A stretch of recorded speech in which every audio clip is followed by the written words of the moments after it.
My name is Archie, and I have recently turned 19. I just graduated a while ago, and now I joined a college. It is a bit far from the place where my parents live, so I had decided that I'll live in an apartment. To be honest, it is a bit lonely, but it's a good thing as I can focus on my studies more. I have a lot of spare hours, so I got a job at a Walmart store, which is near my apartment.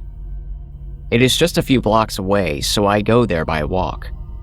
I was in the electronics section and used to help customers with phones and laptops. The store was having some kind of sale, so the electronics section was quite busy than usual. One evening, I was working there and a customer came up to me. She was a very sweet lady. She asked me about the new iPhone, which is the 12. I gave her quite information about all the variants and also told her about the price difference. She wanted to get the top variant, which is the 12 Pro Max. I showed her all the colors and she chose gold. While she was checking the phone, which is not for sale and only for testing, a man came to me.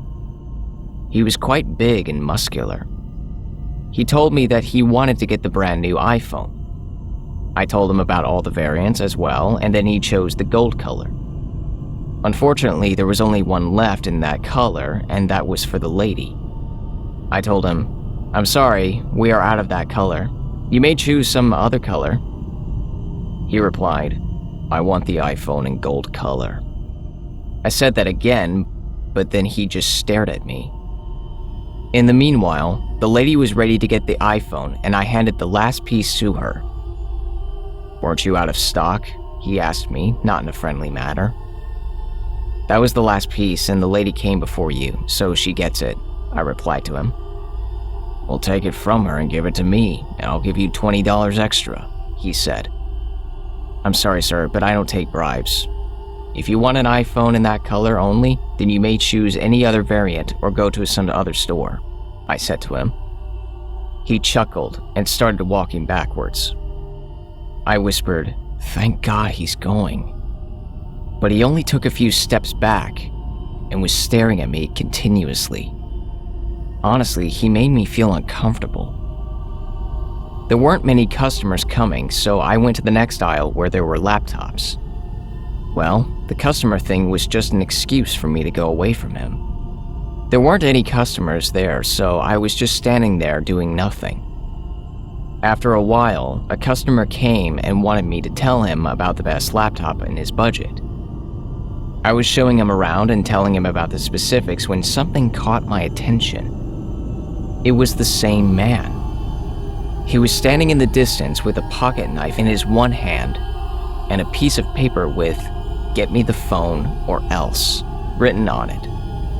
His intentions seemed as if he's threatening to kill me. I pretended to ignore him and was busy with the customer, but my eyes would keep going back to him and he was stuck in my mind. I tried my best not to look at him and was just waiting for him to go away. The customer bought a laptop and went away, but that man was still there. I went to the phones aisle again to avoid him, and thank God I didn't see him after that. No customer came to me, and I was standing there minding my own business, but I kept looking around to see if the man is back or not. It was finally time to close the store, so I just did my regular thing, which took about not more than 10 minutes, and left the store.